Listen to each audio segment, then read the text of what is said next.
परिवर्तन किसी नाटकीय घटना से शुरू नहीं होता। यह चुपचाप, लगभग अनजाने में हमारे द्वारा हर दिन किए जाने वाले छोटे छोटे फैसलों के भीतर से शुरू होता है।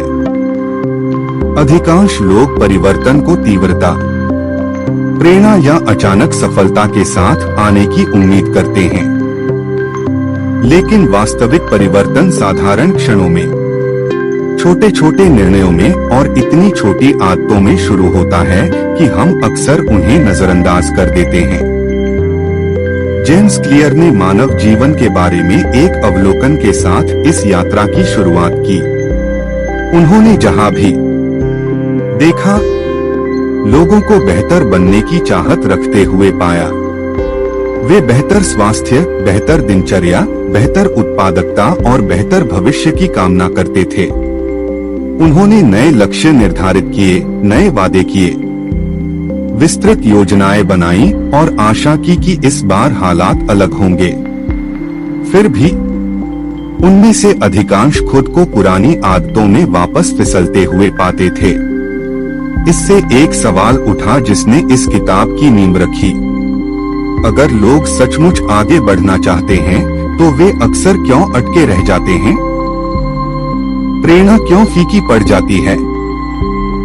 पुरानी आदतें इतनी आसानी से वापस क्यों आ जाती हैं? और जब बदलाव की इच्छा प्रबल होती है तब भी सार्थक बदलाव इतना मुश्किल क्यों लगता है? इस संघर्ष को समझने के लिए कल्पना कीजिए कि कोई व्यक्ति देर रात एक शांत कमरे में अकेला बैठा है। हल्की रोशनी कागजों पर पड़ रही है जिन पर लक्ष्य और संकल्प लिखे हैं। उसने ये वादे पहले भी कई बार लिखे हैं। हर साल वह जोश के साथ शुरुआत करता है। हर साल उसे उम्मीद रहती है कि इस साल आखिरकार बदलाव आएगा, लेकिन हर बार जीवन धीरे धीरे उसे उन दिनचर्याओं में वापस खींच लेता है जिन्हें वह अब नहीं चाहता। पहली बार वह सोचने लगता है कि क्या समस्या उसकी अनुशासनशीलता में नहीं, बल्कि उसके तरीके में है। शायद परिवर्तन बल या इच्छा शक्ति से नहीं होता। शायद यह सीखने से होता है कि छोटे छोटे कार्य हमारे भविष्य को कैसे आकार देते हैं। जेम्स क्लियर यहीं से अपनी बात शुरू करते हैं। वे समझाते हैं कि समाज हमें बड़े लक्ष्यों और नाटकीय प्रगति पर ध्यान केंद्रित करना सिखाता है, लेकिन जीवन में बदलाव तीव्रता से नहीं आता। जीवन में बदलाव निरंतरता से आता है। छोटे छोटे चुनाव जिन्हें दिन प्रतिदिन दोहराया जाता है उन प्रणालियों का निर्माण करते हैं जो हमारे कार्यों को निर्देशित करती हैं, और ये प्रणालियां चुपचाप हमारी पहचान को आकार देती हैं। वह एक सरल सत्य बताते हैं, आप अपने लक्ष्यों के स्तर तक नहीं पहुंचते, आप अपनी व्यवस्थाओं के स्तर तक गिर जाते हैं। आपकी व्यवस्थाएं आदतों से बनी होती हैं, छोटे छोटे व्यवहार जो चुपचाप लेकिन शक्तिशाली रूप से जमा होते रहते हैं। इसे समझने के लिए समुद्र में तैरते हुए एक हिमखंड की कल्पना कीजिए।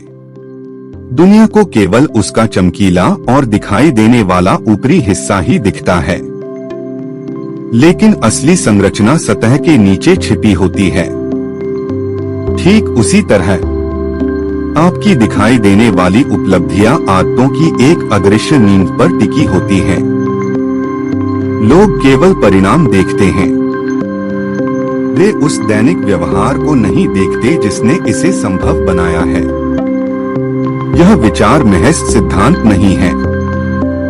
किसी गंभीर चोट से उबर रहे व्यक्ति के बारे में सोचने पर यह और भी स्पष्ट हो जाता है। प्रगति धीमी होती है। अधिकतर दिनों में कुछ भी बदलता हुआ प्रतीत नहीं होता, लेकिन दैनिक गतिविधियों और सरल व्यायामों से धीरे धीरे ताकत वापस आने लगती है।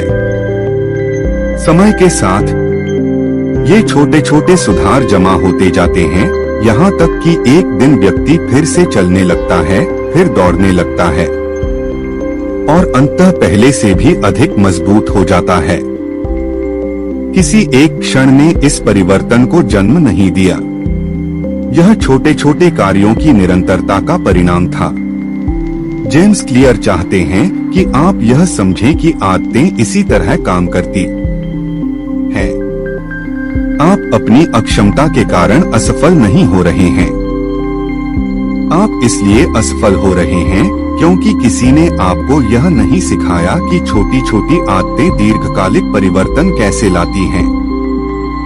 छोटे छोटे कार्य आपके मस्तिष्क को प्रभावित करते हैं, आपकी पहचान को बदलते हैं और धीरे धीरे आपके भविष्य का पुनर्निर्माण करते हैं। यह पुस्तक मानव व्यवहार को देखने का एक नया दृष्टिकोण प्रस्तुत करती है। यह समझाती है कि लोग उन आदतों को क्यों दोहराते हैं जो उन्हें आगे बढ़ने से रोकती हैं। क्यों केवल प्रेरणा ही भरोसेमंद नहीं है और क्यों वातावरण इरादों की तुलना में निर्णयों को अधिक शक्तिशाली रूप से प्रभावित करता है। यह दर्शाती है कि दीर्घकालिक विकास के लिए ऊर्जा के क्षणिक विस्फोटों के बजाय छोटे दोहराए जाने योग्य कार्यों पर आधारित एक प्रणाली की आवश्यकता होती है। आज का आपका जीवन बीते वर्षों में अपनाई गई आदतों का परिणाम है।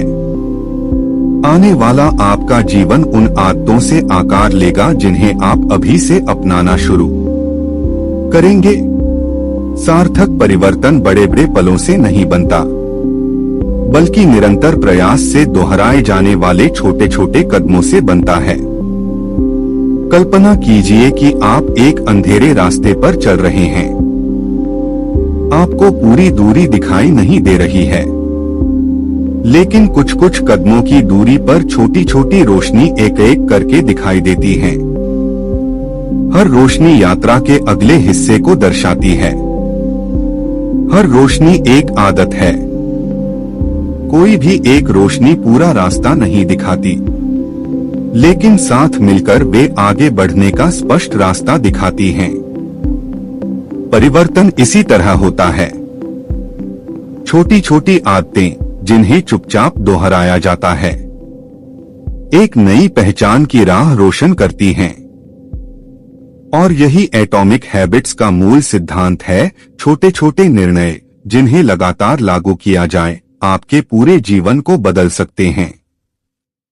जैसे ही हम इस पहले भाग को पूरा करते हैं, यह स्पष्ट हो जाता है कि लेखक हमें क्या समझाना चाहता है। वह चाहते हैं कि हम यह समझें कि वास्तविक परिवर्तन छोटे छोटे कार्यों से शुरू होता है। वह चाहता है कि हम यह समझें कि लक्ष्यों से ज्यादा प्रणालियां मायने रखती हैं। वह चाहते हैं कि हम यह समझें कि आदतें पहचान बनाती हैं और पहचान भाग्य को आकार देती है। वह चाहते हैं कि हम यह समझें कि छोटे छोटे सुधार धीरे धीरे जमा होते जाते हैं जब तक कि वे उल्लेखनीय परिणाम नहीं दे देते। और वह चाहते हैं कि हम इस यात्रा की शुरुआत इस विश्वास के साथ करें कि लगातार उठाए गए छोटे छोटे कदम एक बिल्कुल अलग जीवन का निर्माण करने की शक्ति रखते हैं। बड़े विचार का विश्लेषण। पुस्तक का यह भाग हमें मानवीय व्यवहार की संरचना की गहराई में ले जाता है। लेखक जेम्स क्लियर अब कहानी सुनाने से हटकर व्याख्या की ओर बढ़ते हैं। वे हमें यह दिखाना शुरू करते हैं कि आदतें वास्तव में कैसे काम करती हैं, वे क्यों महत्वपूर्ण हैं, और वे चुपचाप मानव जीवन के हर संभावित परिणाम को कैसे आकार देती हैं। वह एक सरल सत्य से शुरुआत करते हैं। अधिकांश लोग परिवर्तन को गलत समझते हैं। वे मानते हैं कि सार्थक परिवर्तन के लिए नाटकीय होना आवश्यक है। उनका मानना है कि परिवर्तन के लिए बल, तीव्रता या अपार प्रेरणा की आवश्यकता होती है। लेकिन लेखक बताते हैं कि वास्तविक परिवर्तन लगभग हमेशा छोटा, लगभग हमेशा धीमा और शुरुआत में लगभग हमेशा अदृश्य होता है। यहाँ लेखक हमें यह समझाना चाहता है कि प्रगति कोई घटना नहीं है। यह लगातार दोहराए जाने वाले छोटे छोटे व्यवहारों से निर्मित एक प्रक्रिया है। एक छोटे छोटे सुधारों की अदृश्य शक्ति। लेखक समझाते हैं कि मनुष्य अक्सर बड़े बदलावों पर ही ध्यान देते हैं, लेकिन आदतें इस तरह नहीं बनती। अच्छी आदतें मिट्टी के नीचे बीज की तरह पनपती हैं।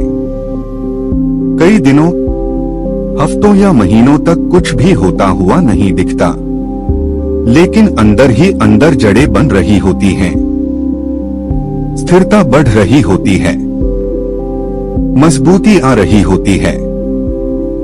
वे बांस के पेड़ का उदाहरण देते हैं। वर्षों तक उसमें कोई स्पष्ट वृद्धि नहीं दिखाई देती, फिर अचानक वह तेजी से बढ़ता है और कुछ ही दिनों में कई फुट लंबा हो जाता है। दुनिया इसे रातों रात सफलता कहती है, लेकिन सच्चाई यह है कि वर्षों की अदृश्य वृद्धि ने उस क्षण को संभव बनाया। लेखक हमें यहाँ क्या सिखाना चाहता है? छोटी छोटी नियमित आदतें एक ऐसी खामोश प्रगति को जन्म देती हैं जो बाद में प्रत्यक्ष परिवर्तन के रूप में सामने आती है। 2. अव्यक्त क्षमता का पठार। लेखक एक ऐसी अवधारणा प्रस्तुत करता है जिसका अनुभव प्रत्येक मनुष्य ने किया है। आप कड़ी मेहनत करते हैं, आप सुधार करने की कोशिश करते हैं, आप अनुशासित रहते हैं, फिर भी आपको कुछ भी होता हुआ नहीं दिखता। यह अंतर्निहित क्षमता का पठार है, वह स्थान जहां आपके प्रयास तो रंग ला रहे हैं, लेकिन परिणाम अभी तक दिखाई नहीं दे रहे हैं। यह मनोवैज्ञानिक अवरोध लाखों लोगों की प्रेरणा को नष्ट कर देता है। लेखक इसकी तुलना बर्फ के टुकड़े को गर्म करने से करते हैं। आप तापमान को धीरे धीरे 1-1 डिग्री बढ़ाते हैं, 25 डिग्री, 26, 27, कुछ नहीं बदलता। फिर 32 डिग्री पर बर्फ का टुकड़ा अचानक पिघल जाता है, लेकिन पिघलना अंतिम डिग्री से पहले के हर डिग्री के कारण होता है। लेखक हमें यहाँ क्या सिखाना चाहता है? सफलताएं अचानक प्रतीत होती हैं, लेकिन वे संचित अदृश्य प्रयासों का परिणाम होती हैं। 3. पहचानाधारित आदतें। लेखक अब एक गहरे विचार पहचान की ओर मुड़ते हैं।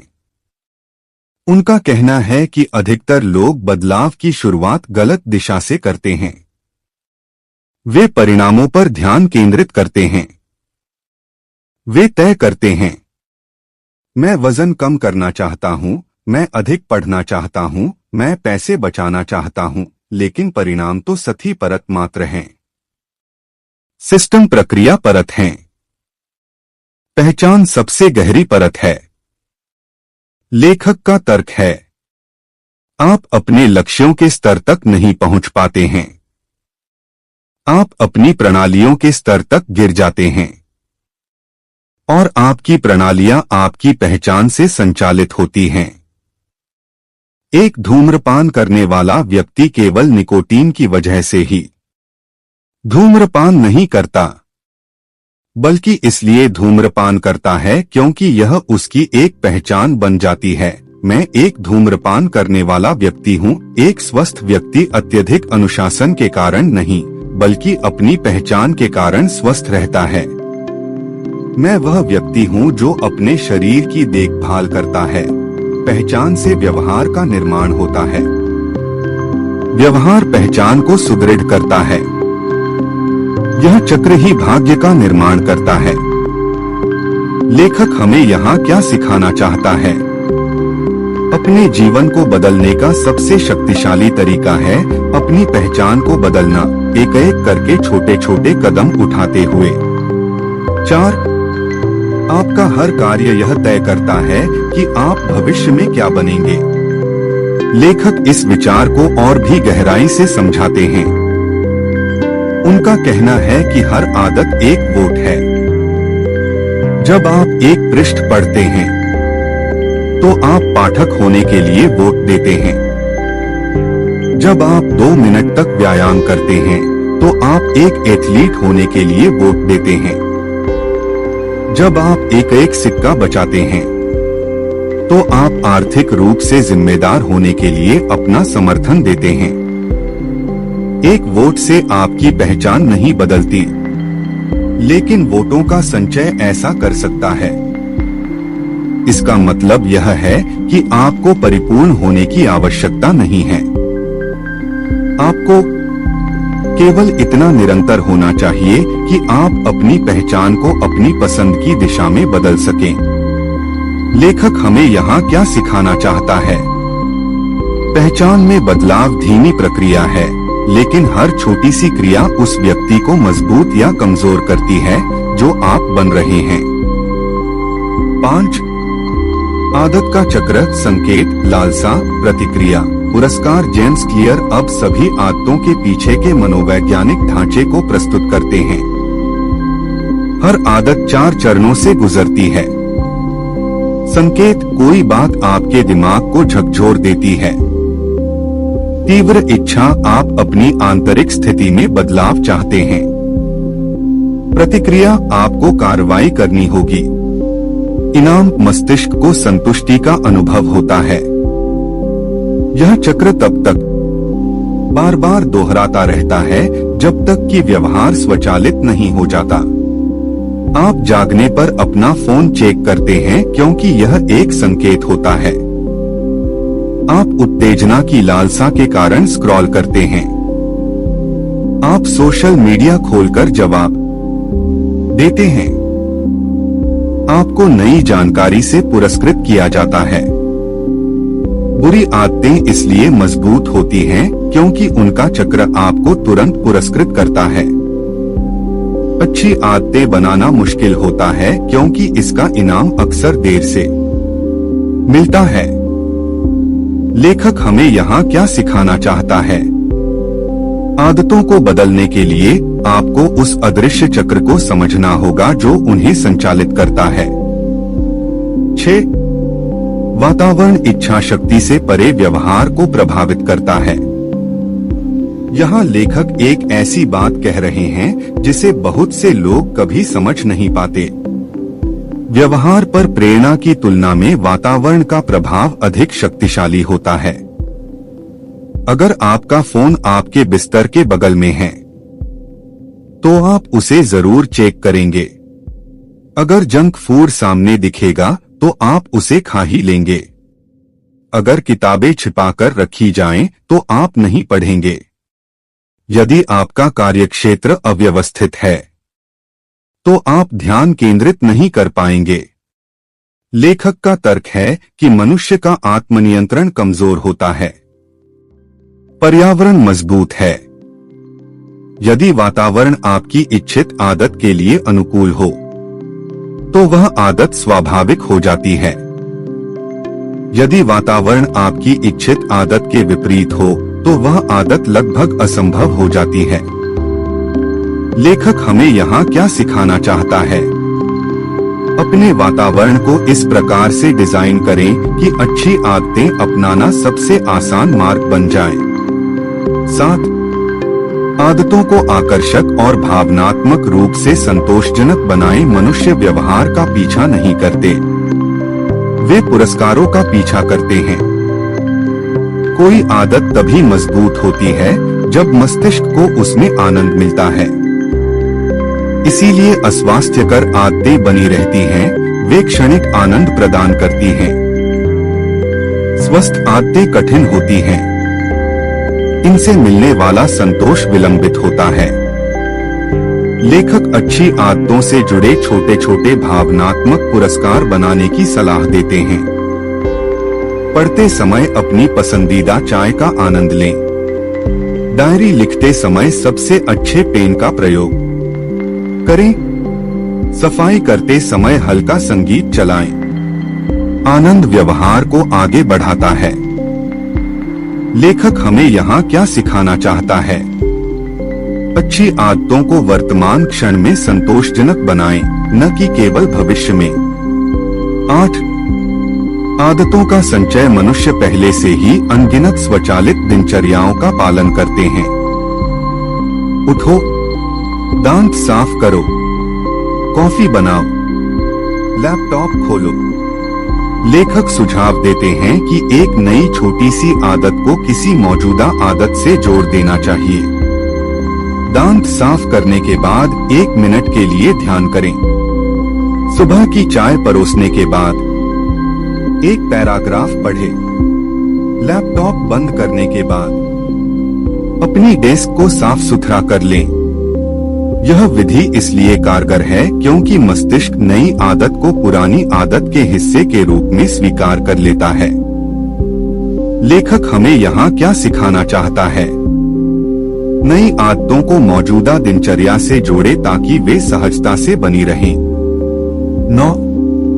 बार बार अभ्यास करने से मस्तिष्क का विकास होता है। अब लेखक तंत्रिका विज्ञान की व्याख्या करते हैं। आदतें तीव्रता से नहीं बनती, इनका निर्माण दोहराव से होता है। प्रत्येक बार दोहराई जाने वाली क्रिया तंत्रिका मार्गों को मजबूत करती है। जब भी आप कोई व्यवहार करते हैं तो आपका मस्तिष्क उसे दोबारा करने में अधिक कुशल हो जाता है। इसी वजह से एक समय में मुश्किल लगने वाली आदत स्वतः स्फूर्त हो जाती है। लेखक हमें यहाँ क्या सिखाना चाहता है? आदतें प्रेरणा से नहीं बल्कि दोहराव से बनती हैं। 10. गति बनाम क्रिया। यह पुस्तक में मौजूद सबसे जीवन बदल देने वाले विचारों में से एक है। गति से प्रगति का एहसास होता है। व्यायाम दिनचर्या पर शोध करना। किताब लिखने की योजना बना रहा हूँ। मैं अपना व्यवसाय शुरू करने के बारे में सोच रहा हूँ। वास्तविक प्रगति तो कार्य करने से ही होती है। एक पुशअप कर रहा हूँ। एक पैराग्राफ लिखें। एक उत्पाद का निर्माण। अधिकांश लोग गति में ही अटके रहते हैं क्योंकि यह उन्हें असफलता से बचाता है। लेकिन कर्म ही जीवन को बदलता है। लेखक हमें यहाँ क्या सिखाना चाहता है? सफलता उन्हीं को मिलती है जो काम करते हैं, न कि उन्हें जो अंतिम तैयारी करते रहते हैं। 11. मिश्रित धन का सिद्धांत। छोटी आदतें छोटे परिणाम नहीं देती।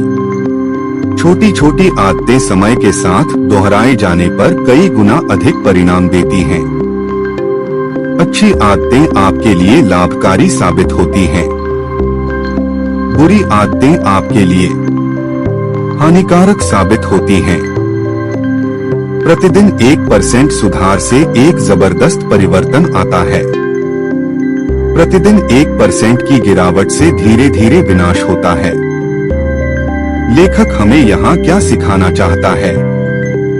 रोजाना लिए गए छोटे छोटे फैसले भविष्य में मिलकर एक ऐसा रूप ले लेते हैं जिसे आप अंततः अनुभव करेंगे। 12. ट्रैकिंग का महत्व। मनुष्य अपनी ही संगति को पहचानने में बेहद खराब होते हैं।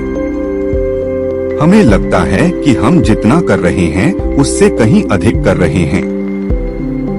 आदतों पर नजर रखने से आपको प्रगति का दृश्य प्रमाण मिलता है। इससे प्रेरणा मिलती है। इससे गति उत्पन्न होती है। इससे जवाबदेही तय होती है। एक साधारण चेक मार्क, नोटबुक में लिखी गई कोई प्रविष्टि या एक स्ट्रीक काउंटर निरंतरता को काफी हद तक बढ़ा सकता है। लेखक हमें यहाँ क्या सिखाना चाहता है?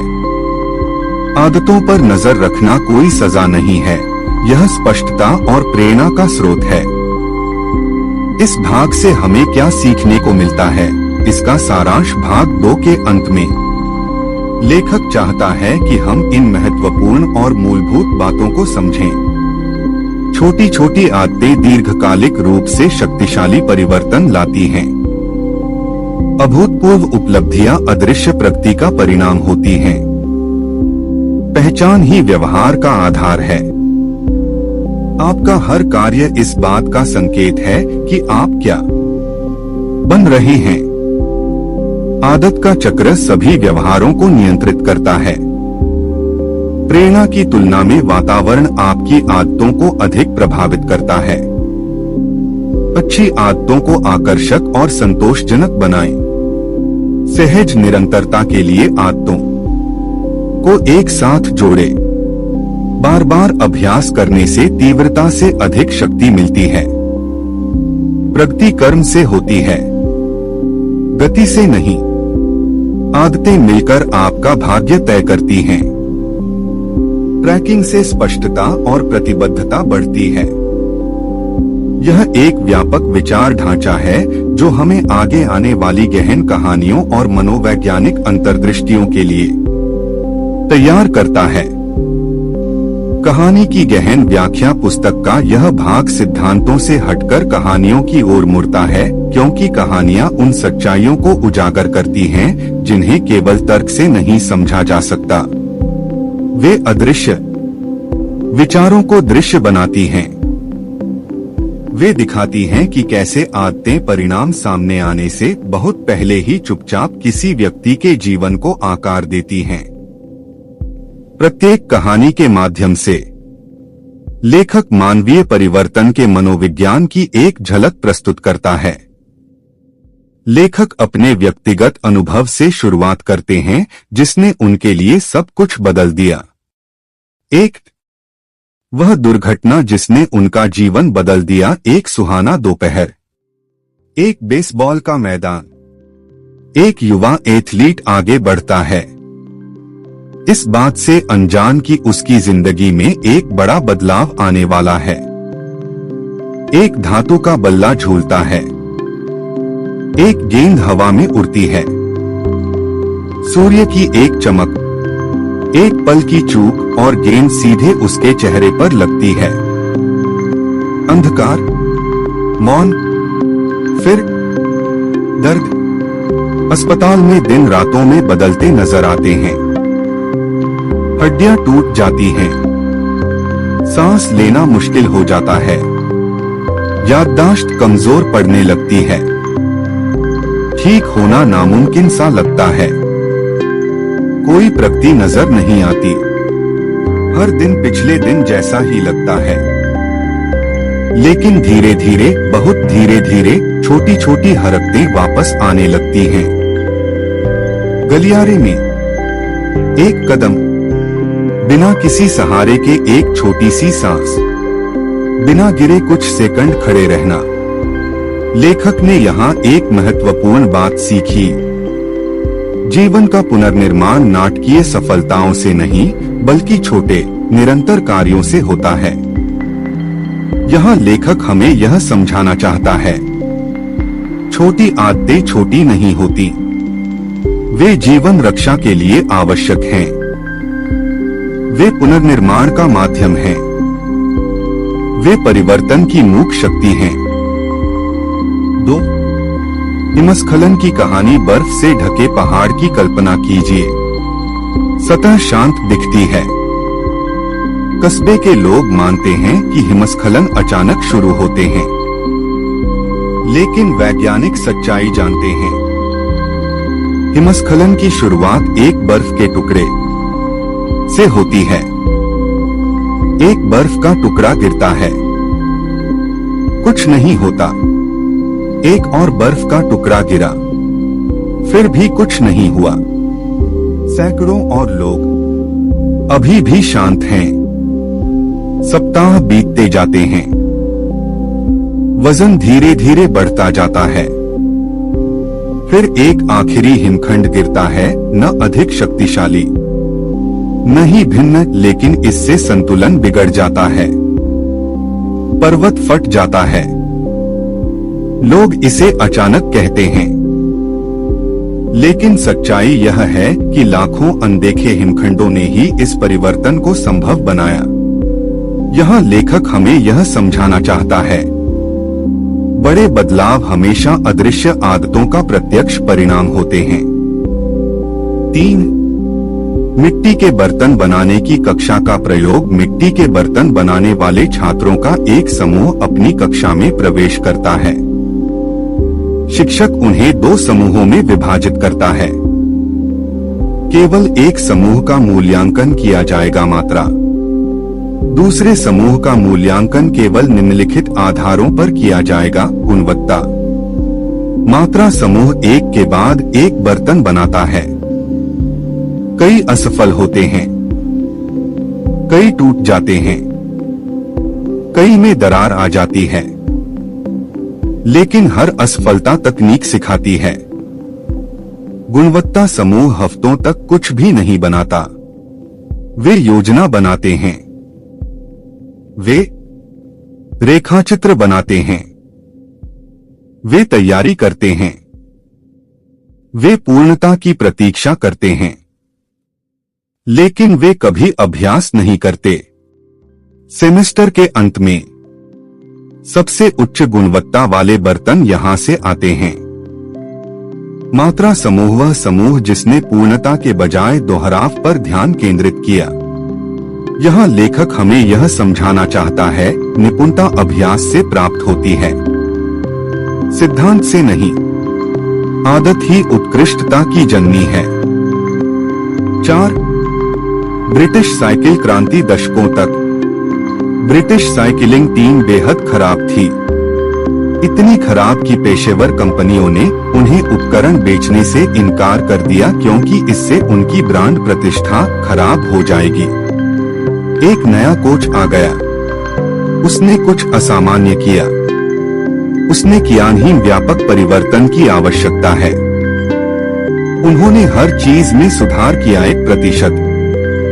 उन्होंने सीटों को फिर से डिजाइन किया। वर्दी में सुधार किया गया। साइकिल चालकों के सोने वाले तकिए बदल दिए गए। उन्हें संक्रमण से बचने के लिए हाथ धोना सिखाया। अनुकूलित आहार, बाइक की ग्रिप को समायोजित किया जा सकता है।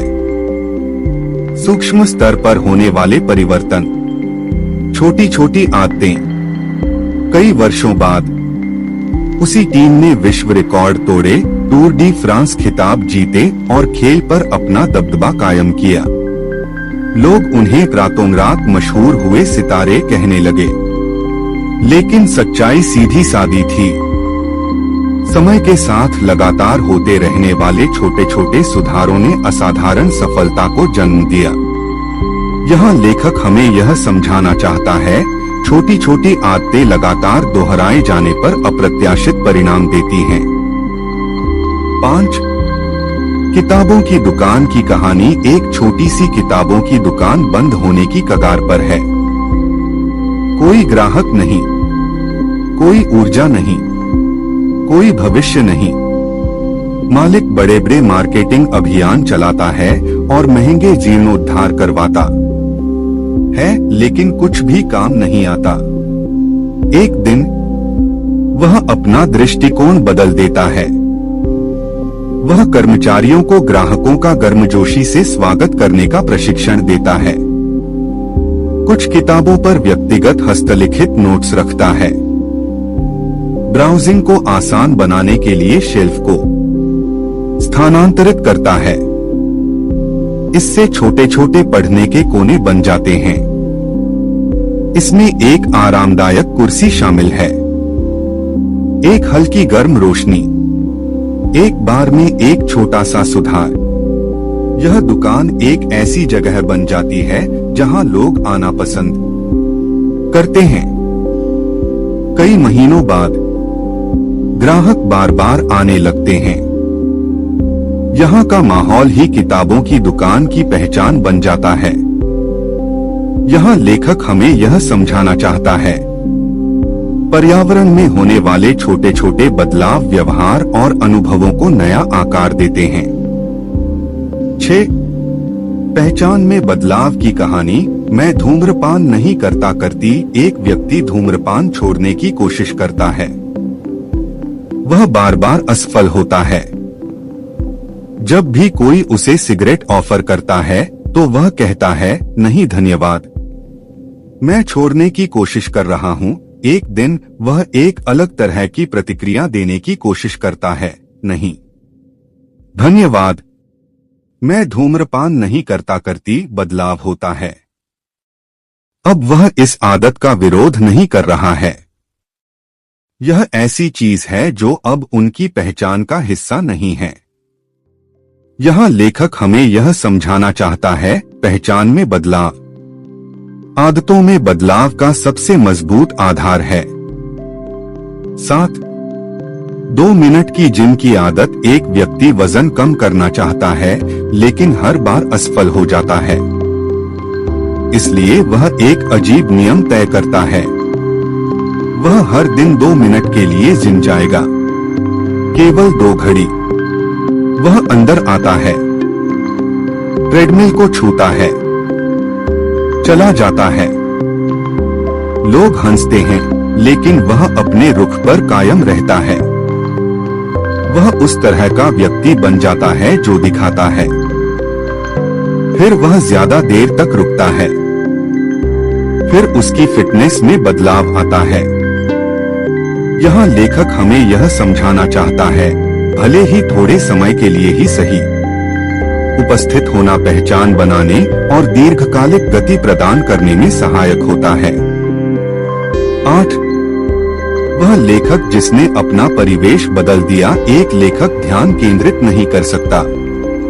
वह खुद को दोषी मानता है। हर सुबह वह लिखने बैठता है और अंत में घंटों ऑनलाइन स्क्रॉल करता रहता है। फिर वह अपना परिवेश बदल लेता है। वह अपना फोन कमरे से बाहर ले जाता है, ध्यान भटकाने वाली वेबसाइटों को ब्लॉक करता है। वह उसके ठीक सामने एक नोटबुक और पेन रख देता है, प्रकाश व्यवस्था और कुर्सी को समायोजित करता है। अगली सुबह वह बिना किसी रुकावट के लिखता है। उसके अनुशासन में कोई सुधार नहीं हुआ, उसके परिवेश ने ऐसा किया। यहाँ लेखक हमें यह समझाना चाहता है, व्यवहार पर वातावरण का प्रभाव इच्छा शक्ति से कहीं अधिक होता है। 9. बंदरों और डोपामाइन पर प्रयोग। वैज्ञानिकों ने पुरस्कार के लिए कार्य करने वाले बंदरों का अध्ययन किया। उन्हें एक चौंकाने वाली बात पता चली। डोपामाइन का अचानक बढ़ना, वह रसायन जो खुशी का एहसास कराता है, ऐसा नहीं हुआ जब इनाम पहुंचा, लेकिन जब बंदर ने इसकी आशंका जताई। आदत की मजबूती प्रत्याशा से आती है, परिणाम से नहीं। इससे यह स्पष्ट होता है कि हमें मैसेज चेक करने, स्क्रॉल करने, स्नैक्स खाने या धूम्रपान करने की तीव्र इच्छा क्यों होती है। यह प्रतीक्षा लत बन जाती है। यहाँ लेखक हमें यह समझाना चाहता है, अच्छी आदतें बनाने के लिए अच्छे व्यवहारों के प्रति सकारात्मक उम्मीदें जगाएं। 10. पैसे बचाने वाला संगमरमर का जार। एक व्यक्ति पैसे बचाने के लिए संघर्ष करता है, इसलिए वह एक छोटा सा सिस्टम बनाता है। जब भी वह बचत खाते में पैसा ट्रांसफर करता है, वह एक रंगीन कंचा कांच के जार में डालता है। जार धीरे धीरे भरता है। दृश्य पुरस्कार उसे नियमित बनाए रखता है। छोटी जमा राशियां बड़ी बचत में तब्दील हो जाती हैं। यहाँ लेखक हमें यह समझाना चाहता है, तत्काल मिलने वाले छोटे छोटे पुरस्कार दीर्घकालिक आदतों को मजबूत करते हैं। 11. वह महिला जो प्रतिदिन 100 शब्द लिखती थी। एक महिला किताब लिखना चाहती है लेकिन वह बहुत परेशान है। वह प्रतिदिन केवल 100 शब्द लिखने का संकल्प लेती है। कुछ दिनों वह ज्यादा लिखती है, कुछ दिनों वह केवल वही 100 शब्द लिखती है। महीने बीत जाते हैं। एक पूरी किताब धीरे धीरे चुपचाप प्रकट होती है। यहाँ लेखक हमें यह समझाना चाहता है, किसी आदत के पैमाने को कम करने से उसे शुरू करना आसान हो जाता है और उससे बचना असंभव हो जाता है। 12. घर्षण का सिद्धांत। एक व्यक्ति कम टेलीविजन देखना चाहता है। वह रिमोट की बैटरियां निकालकर दूसरे कमरे में रख देता है। अगली बार जब वह रिमोट उठाने के लिए हाथ बढ़ाता है तो घर्षण उसे रोक देता है। वह गिटार का अभ्यास भी अधिक करना चाहता है, इसलिए वह गिटार को अपने कमरे के बीचों बीच एक स्टैंड पर रख देता है। घर्षण कम हो जाता है, अभ्यास बढ़ता है। यहाँ लेखक हमें यह समझाना चाहता है, बुरी आदतों के लिए प्रतिरोध बढ़ाएं, अच्छी आदतों के लिए प्रतिरोध घटाएं। 13 वियतनाम युद्ध में शामिल सैनिकों की नशे की लत की कहानी। वियतनाम युद्ध के दौरान कई अमेरिकी सैनिक हेरोइन के आदी हो गए थे। विशेषज्ञों ने दीर्घकालिक लत लगने की भविष्यवाणी की, लेकिन जब सैनिक घर लौटे, अधिकांश लोग कुछ ही महीनों में नौकरी छोड़ देते हैं। क्यों? उनका वातावरण बदल गया। संकेत, तनाव और उत्प्रेरक गायब हो गए। यहाँ लेखक हमें यह समझाना चाहता है, आदतें वातावरण से गहराई से जुड़ी होती हैं। वातावरण को बदलने से अक्सर आदतें खत्म हो जाती हैं। 14 दरवाजे के पास जूते लिए एक पिता अपने बच्चों के साथ अधिक समय बिताना चाहता है, लेकिन हर शाम वह थका हुआ घर आता है और सोफे पर लेट जाता है। एक दिन वह एक छोटी सी बात बदल देता है। वह दरवाजे के बगल में आरामदायक जूतों की एक जोड़ी रख देता है। हर शाम जब वह उन्हें पहनता है तो उसका मूड बदल जाता है। सोफे पर गिरने के बजाय वह खुद को अपने बच्चों के साथ बातें करते और खेलते हुए पाता है। यहाँ लेखक हमें यह समझाना चाहता है, इरादे की तुलना में छोटे छोटे संकेत व्यवहार को अधिक प्रभावित करते हैं। 15 प्रति कमरे में एक वस्तु का नियम। एक अव्यवस्थित व्यक्ति अपने अस्तव्यस्त घर को लेकर निराश महसूस करता है। परंपरागत सफाई प्रणालियां विफल हो जाती हैं, इसलिए वह एक छोटा सा नियम बनाता है। जब भी वह किसी कमरे में प्रवेश करता है तो वह केवल एक ही वस्तु को व्यवस्थित करता है। एक थाली, एक किताब, एक शर्ट। कुछ ही महीनों में उनका घर पूरी तरह बदल जाता है। यहाँ लेखक हमें यह समझाना चाहता है, छोटे छोटे नियम यदि लगातार लागू किए जाएं, तो बड़े परिणाम देते हैं। 16 भाषा सीखने वाले का एक वाक्य का नियम। एक महिला विदेशी भाषा सीखना चाहती है, लेकिन हमेशा असफल रहती है। वह एक नया नियम बनाती है। वह हर सुबह सिर्फ एक वाक्य पढ़ती है। एक वाक्य एक पैराग्राफ बन जाता है। एक पैराग्राफ एक पेज बन जाता है। उसका आत्मविश्वास बढ़ता है। उसकी पहचान बदल जाती है। यहाँ लेखक हमें यह समझाना चाहता है, छोटी छोटी आदतें डर को दूर करती हैं और बड़े ज्ञान के द्वार खोलती हैं।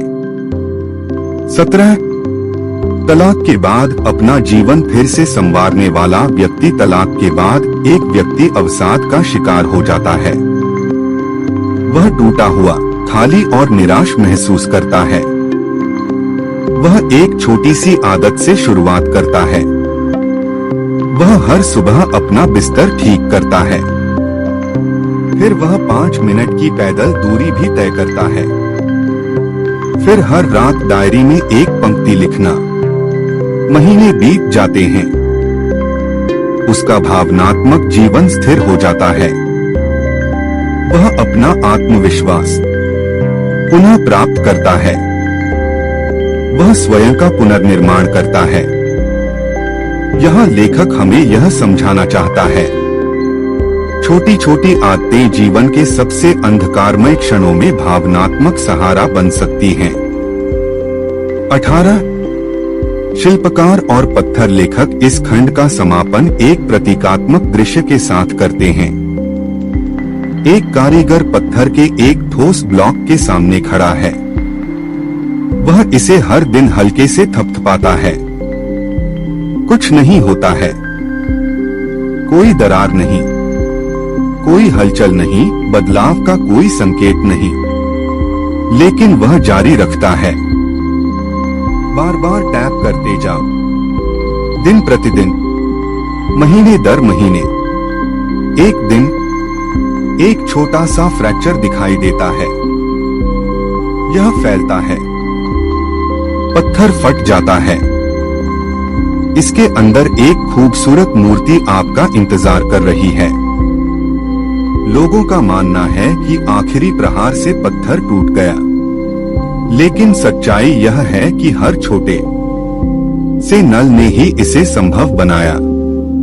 यह लेखक हमें यह समझाना चाहता है, पुनरावृत्ति के भीतर ही परिवर्तन छिपा होता है। अंतिम क्षण स्पष्ट दिखाई दे रहा है, लेकिन असल बदलाव तो चुपचाप ही होता आ रहा था। व्यावहारिक जीवन योजना ऑडियो तैयार अंतिम संस्करण पुस्तक का यह भाग हमें विचारों से लेकर उनके कार्यान्वयन तक ले जाता है। आदतों को समझने से एक ऐसा जीवन जीने का तरीका अपनाना जिससे अच्छी आदतें आसानी से बन सकें और बुरी आदतें मुश्किल हो जाती हैं। लेखक यह दिखाना चाहता है कि कैसे साधारण दिनों में असाधारण परिवर्तन के बीज छिपे होते हैं और कैसे सबसे सरल दिनचर्या एक बेहतर भविष्य की नींव बन सकती है। वह आपको सुबह के एक दृश्य में आमंत्रित करता है। वह सुबह जो दिन को आकार देती है। एक शांत सुबह की कल्पना कीजिए। आकाश अभी भी प्रकाश से जगमगा रहा है। अधिकांश लोग अपने दिन की शुरुआत स्वचालित रूप से करते हैं, कल से चली आ रही दिनचर्याओं के माध्यम से आगे बढ़ते हुए, अनजाने में पुरानी आदतों को नए समय में भी जारी रखना। लेकिन लेखक चाहता है कि हम यहाँ रुकें, क्योंकि आपके दिन के पहले कुछ मिनट आने वाले सभी मिनटों की रूपरेखा तैयार करते हैं। वह बताते हैं कि परिवर्तन अराजकता के बीच में नहीं होता है। यह उन सौम्य अनुष्ठानों में होता है जिन्हें आप प्रत्येक दिन की शुरुआत में बनाते हैं, जब आपका मन खुला हो, आपकी भावनाएं शांत हैं और आपकी पहचान अभी भी जागृत हो रही है। यह लेखक हमें यह समझाना चाहता है, हर दिन की शुरुआत एक चुनाव से होती है, पुरानी आदतों को दोहराना या नई आदतें बनाना। 2 आदतों का बगीचा। लेखक आपसे अपने जीवन को एक बगीचे के रूप में कल्पना करने के लिए कहता है। हर व्यवहार एक बीज होता है। कुछ बीज फूलों में बदल जाते हैं, कुछ पौधे खरपतवार बन जाते हैं, कुछ धीरे धीरे बढ़ते हैं, कुछ पौधे तेजी से बढ़ते हैं, लेकिन वे सभी बढ़ते हैं। बड़े बीज बोने से आपका जीवन नहीं बदलता, छोटे पौधों को लगातार पानी देने से इसमें बदलाव आता है। यह लेखक हमें यह समझाना चाहता है, आपकी पहचान उन बीजों से बनती है जिन्हें आप सींचते हैं, न कि उन बीजों से जिनके बारे में आप सपने देखते हैं। 3 अदृश्य शक्तियां, संकेत, लालसा, प्रतिक्रिया, पुरस्कार। इन चरणों को यंत्रवत रूप से समझाने के बजाय लेखक उन्हें सजीव रूप में रूपांतरित कर देता है। वे कारक जो आपके दिन को आकार देते हैं। वह इस संकेत को फुसफुसाहट के रूप में वर्णित करता है, आपके वातावरण में एक छोटा सा संकेत जो आपका ध्यान एक निश्चित दिशा में आकर्षित करता है। यह लालसा ही आपके भीतर की चिंगारी है, अपनी आंतरिक स्थिति को बदलने की इच्छा। प्रतिक्रिया ही व्यवहार है, जो काम आप वास्तव में करते हैं। इसका पुरस्कार भावनात्मक प्रतिध्वनि है, वह भावना जो आपके मस्तिष्क को यह सिखाती है कि उस व्यवहार को दोहराना है या नहीं।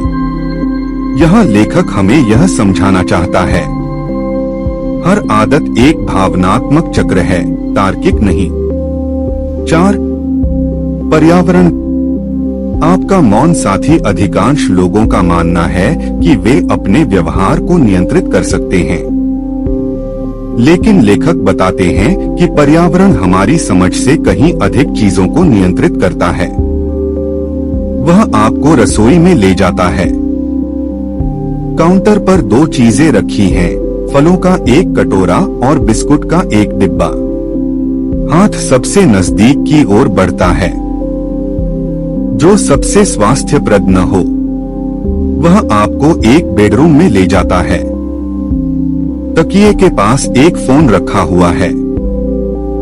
स्क्रॉल करना दिन की पहली आदत बन जाती है, इसलिए नहीं कि आपने इसकी योजना बनाई थी, लेकिन क्योंकि वातावरण ने इसकी अनुमति दी थी।